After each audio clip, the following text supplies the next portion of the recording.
সনাতন ধর্মাবলম্বীদের সবচেয়ে বড় ধর্মীয় উৎসব শারদীয় দুর্গাপূজার আর মাত্র কয়েকদিন বাকি। দিনরাত সমানতালে কাজে ব্যস্ত সময় পার করছেন শিল্পীরা। শরতের এই শারদীয় পূজা উৎসব বাঙালি হিন্দুরা পালন করলেও এই জেলায় সকল গোত্রের সনাতন ধর্মাবলম্বী দুর্গাপুজো উদযাপন করে একে সর্বজনীন উৎসবে পরিণত করেছেন। এটি সনাতন ধর্মাবলম্বীদের সবচেয়ে বড় ধর্মীয় উৎসব। শারদীয় দুর্গাপূজাকে ঘিরে নীলফামারীতে প্রতিমা তৈরির ধুম পড়েছে। কারিগরদের দম ফেলানোর ফুরসত নেই।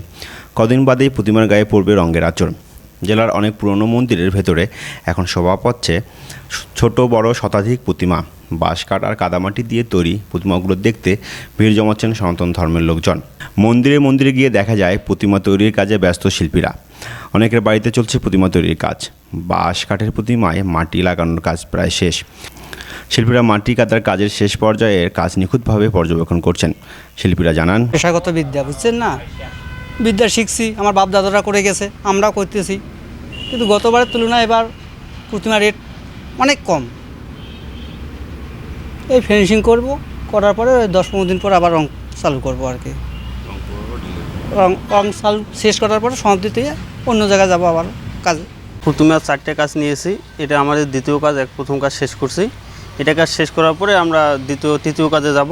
তো কাজের খুবই চাপ আমাদের। এবার দিন রাতে ধরে কাজ মেকআপ করতে হচ্ছে, সময় মতো দিতে হবে সবাইকে।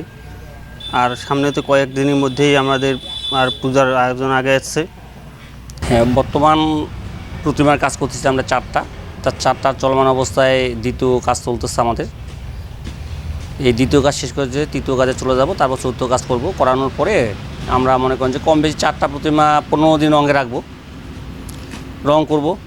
হ্যাঁ, রং শেষ করতে হবে আমাদের। কিন্তু ঘটনা হচ্ছে তুলনামূলক গত বছর চেয়ে প্রতিমা রেট একটু কম, কিন্তু বাজারের দিক থেকে যেটা দেখতেছি তুলনামূলকই, হ্যাঁ, সেদিকটা একটু আমাদের পোষাবে কম আর কি। কিন্তু প্রতিমার রেট কম। গত বছর তুলনায় যে প্রতিমার দাম ছিল সেই তুলনায় প্রতিমার রেট একটু কম পাচ্ছি আমরা। তুলনামূলক শ্রম যেটা দিচ্ছি তাতে বিনিময়ে তেমন একটা ভালো আসবে না আর কি, চলার গতিতে কোনো রকম।